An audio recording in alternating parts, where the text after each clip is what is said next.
The sooner that you realize everything is fake, everything is gay, everything's rigged against you, everything's trying to stop you from growing, everybody wants to make you as easily programmable as possible, that's when you begin to realize just how asleep most people really are. And a lot of people are even pretending to be awake. And it's like they are high tech NPCs that are pretending to be awake. And I'm not trying to be rude when I talk about this. I'm literally talking about these NPCs as a phenomenon in existence. They're just there to ensure that the people that are actually awake, that are actually playing the game of life, are having a more diversified experience. I genuinely believe that. And again, I'm not trying to be rude here. It just is what it is.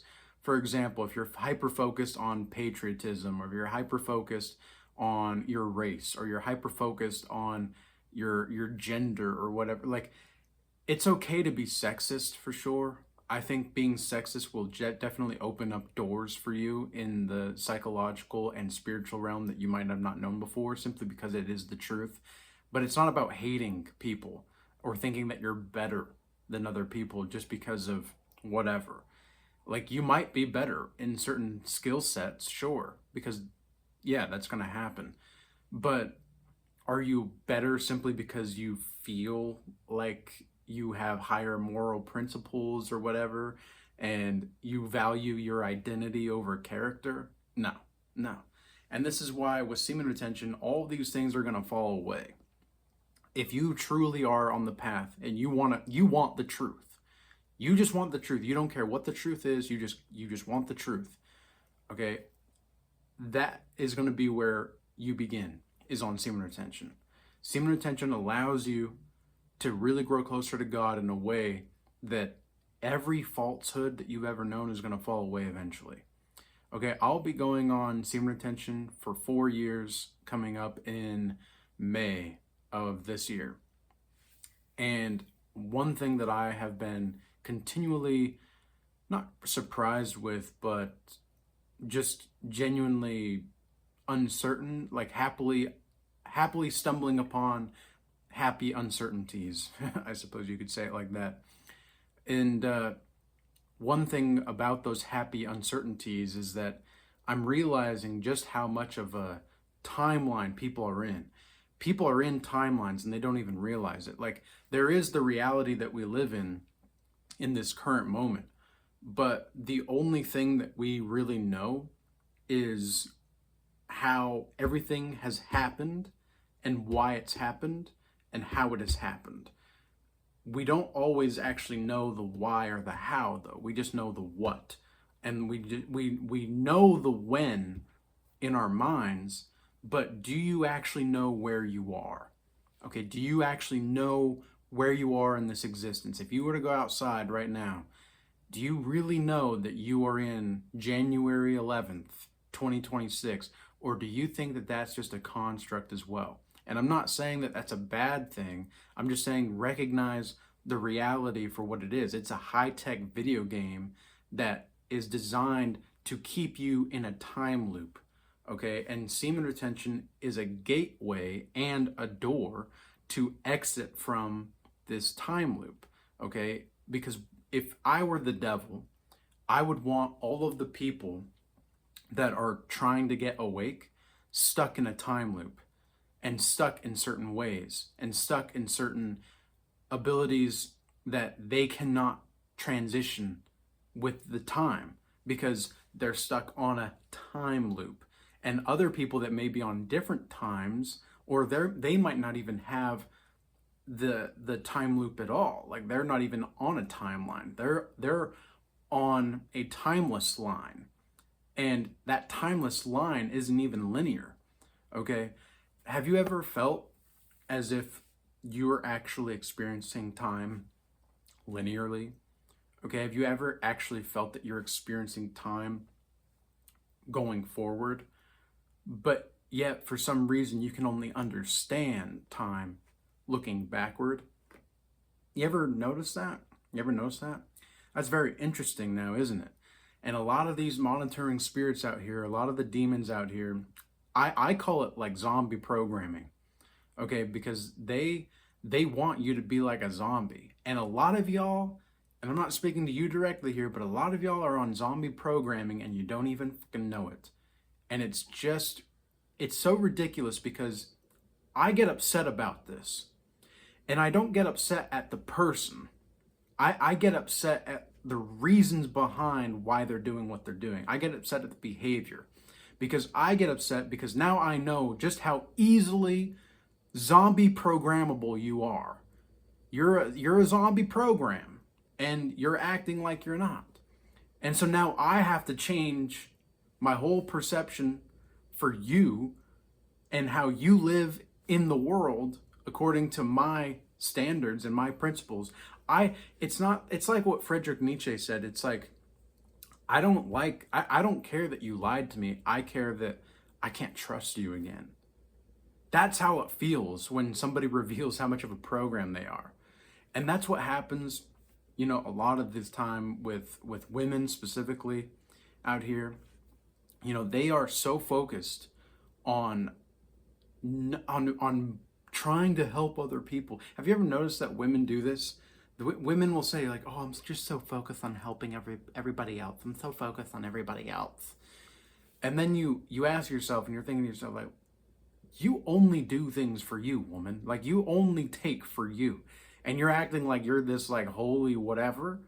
You're a grown baby. Like you're a grown baby acting like you're not a grown baby." And that is exactly the kind of ridiculousness that I see with men as well, with men acting like they know things, but they treat their ideologies as if it's a fact. And it's like, why are you doing this? It's not a fact. It's not verifiable. If it's not verifiable, maybe it's a fact to you, but does that actually make it a fact? Okay, maybe it's significant in your mind, but maybe it's insignificant in the long term, and vice versa. Maybe it's actually insignificant in your mind, but it's actually significant on the other side of reality. Because what's happened has happened. We know what has happened. And therefore, we have to recognize, and again, I talked a little bit about this movie yesterday, the movie Tenet. That movie changed my life on my perception of time, for sure. And because I've been thinking about it, but seeing the movie play out the way that it did, it allowed me the metaphysical construct to understand how to explain this better. And now I'm like creating my own original ideas from inspiration from the movie. And so what I'm thinking about is how with semen retention, it dissolves this past programming. It dissolves this past programming. If you're actually seeking the truth, it'll do it faster too. But you have to actually want the truth. You have to actually want what is true. And a lot of people, they don't want what's true. They want to be right. And they want to force their beliefs onto other people. And they think that they're doing something good. And it's like, no, you're actually just acting like you know more when you really don't. Maybe you have more knowledge, yeah. But last week I had a dream where there was a storm coming in, and I was on the beach, and there was this big wave coming in, and a voice whispered to me saying, "Not all knowledge is fruitful." And that's exactly what I'm seeing with people in general, is they think that because they have knowledge, it makes them know something. And it's like, no. Knowledge is different from applied wisdom, because I've met people with a lot of wisdom, but they don't have a lot of knowledge. And so you talk to them and they're emotionally intelligent and they're spiritually intelligent, but they're not really there as far as the IQ goes. And you're thinking to yourself like, something is not quite right about this person, right? Something's not aligned. When in reality, they just can't articulate what their intuition and their instincts are telling them. Okay, think about what your instincts are. Think about what your intuition really is. Your instincts and intuition are essentially like a form of broadcasting and a receptor to the electromagnetic information that's being distributed in this reality. So your mind is the electromagnetic satellite, and your intuition and your instincts are the things that process that data.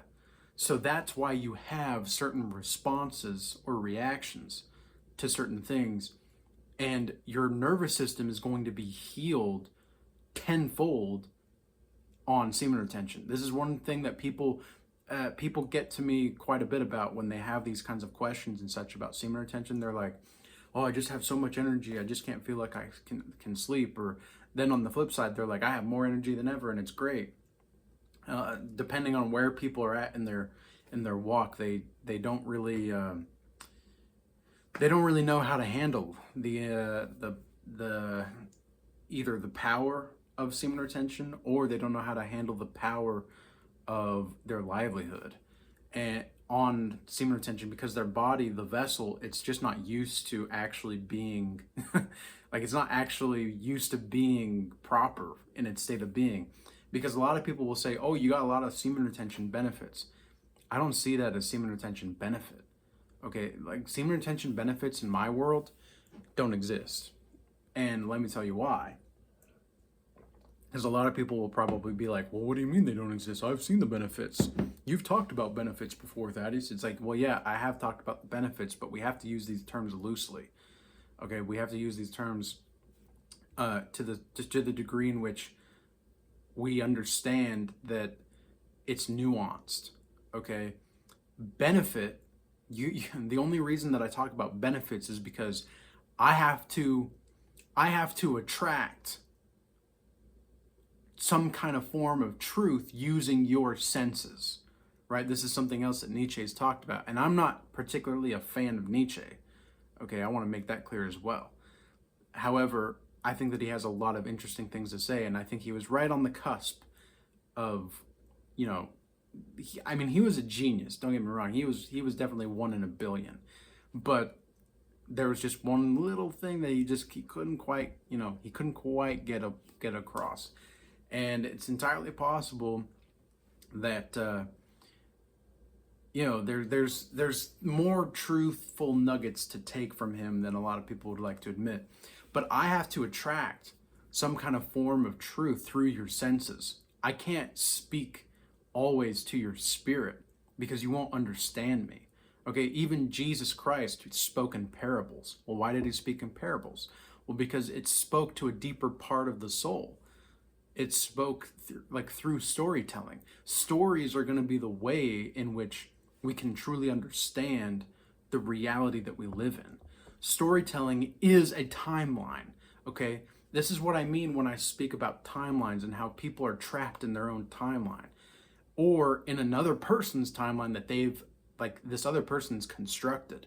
Okay, think about all the Democrats and the Republicans.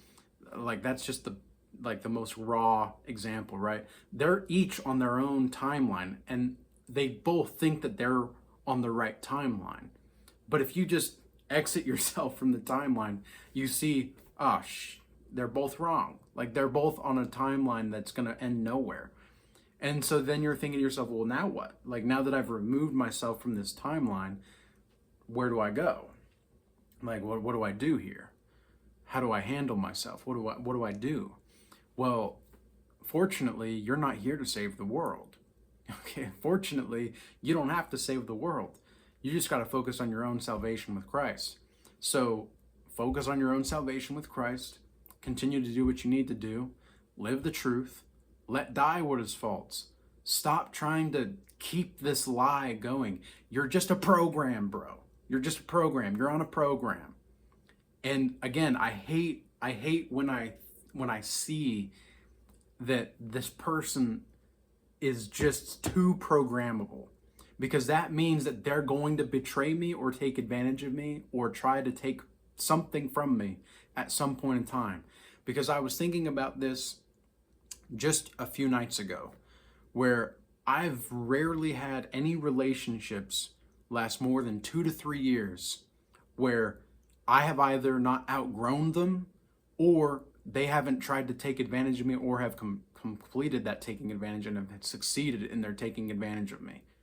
Do you know how crazy that is? And I thought to myself, I'm like, maybe this can't be the case, right? There's no way that that's true. It can't be the fact that I'm always outgrowing people or they're always going to take advantage of me. And yet I've lived on this earth for nearly 3 decades, and it's always been like that. It's always been like that. And I cannot believe, and yet at the same time, I have to believe, because it's not even about belief. It's just about accepting the facts, right? It's just about accepting the facts. I just can't believe that this is the way that really things are. People are just so obsessed with trying to be right or trying to keep you held back. And it's insane, because especially when you're building a business and whatnot, like as soon as things start to go well, all of a sudden it's like the spiritual attacks come. And this is what I mean. Everything is designed to and rigged against you. And as soon as you realize that, you can break free and you can just recognize that this is something that we just need to live through. This life is just something that we can live through, and we have to just grow. The best way that I think about life on this earth is it is like a school. It is like a school, but that doesn't mean that we have to stay here, right? Sooner or later, we're going to graduate. And I see death as a form of graduation. If you are actually learning your stuff, right? If you're actually not programmable, if you're actually not trying to just blech, you're not just trying to live in falsehood, and you're actually trying to be different. You're actually trying to evolve. And something that I've failed at is I give people credit too much, and I'm too understanding sometimes. And I don't want to, I'm in my personal life, I'm very ruthless when it comes to my relationships with people. And in my professional life, I'm definitely more cordial and I'm more understanding and all that. But I'm starting to see that in my professional life, if I took the approach that I do with my personal life, I wouldn't really get very far. But then at the same time, if I don't take some of that approach that I have in my personal life to my professional life, I'm going to continue to see how I'm giving people more credit than they deserve. And what I am now noticing is that, okay, how can I balance this appropriately? Because I want to have sustainable relationships with people. I want to have healthy relationships with people. And yet it seems like most people are psychological contagions, and they don't even realize that they're a psychological contagion. And in my book, actually, the Book of Oldishness, I talk about how psychological contagions, the best way that you can embolden yourself around people who are filled with psychological contagions and are a walking psychological contagion, is to simply stand in the truth. There's no other way. There's no other way. Just if you know that there is something that is truthful and verifiable and it's beneficial, then yeah, you have to just stand your ground in that. You just have to be there. But you don't have to force anybody to, and again, I'm not forcing you to believe anything about semen retention. I'm not forcing you to believe anything about Christianity, or because I don't consider myself a Christian per se. I'm a follower of Christ. I don't want to be associated with religion.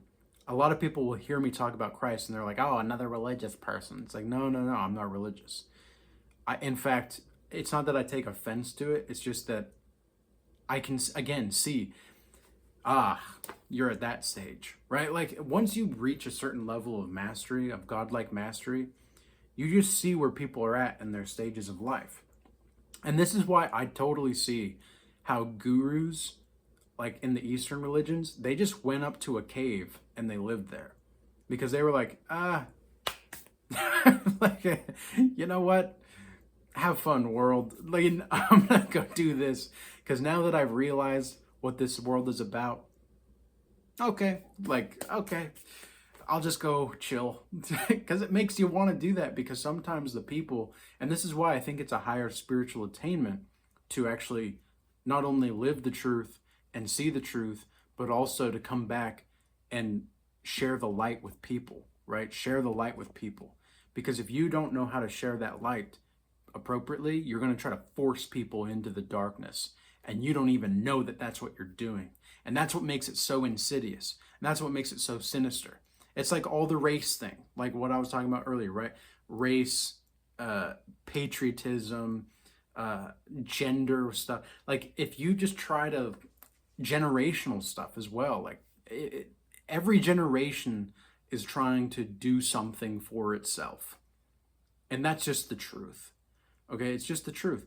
And at some point, we have to recognize that we can still coexist. We can still have this harmony of life, but we also have to know our roles. Okay, we have to know where we are at in this life, and we have to know what each other are capable of. And it's like a lot of these people, like the boomers, for example, they do not want to let go. They do not want to let go. I mean, there's a reason why the United States has a fucking 80-year-old running the country. Okay, I don't care who he is. I don't care who the 80-year-old is. It is. Why do we have an 80-year-old running the country? There's no reason for that, right? There ought to be better alternatives. And it's the boomers, man. Like they just cannot give up their power, quote unquote. Like they don't want to. And in doing so, they're borrowing resources, time, and energy from the future generations like us right now, and the children that are not even born yet. And so we're stuck with like, well, what do we do now? Like, how are we supposed to live? And then they tell you all these fictitious lies that are just blatantly gaslighting, and people believe them because they're coming from authority figures. This is why I hate authority. I've never been a fan of authority. I've always challenged authority my whole life. And I've always been kind of a spiritual outlaw, because I don't really fit in with anything. You know, I don't really fit in with any one particular thing. And semen retention has allowed me to see through the BS in a way that just is on another level. And once you see that, again, everything's rigged, it's not about the women. It's not about getting women. It's not about getting money. It's about living the truth, man. It's about actually seeing this video game of a reality for what it is and getting out of the programmable timelines and the zombie programs so that you can live the truth and let die what is false. So with all that being said, I hope that this message was useful and insightful for you. Sign up for a one-on-one session with me or the Godlike Master Initiation Program, or join the free tier of the Regal Change Academy. And we also have the premium tier in the Regal Change Academy. The free tier gives you access to the community itself. The premium tier gives you access to the calls and the classes. So with all that being said, peace. Until next time.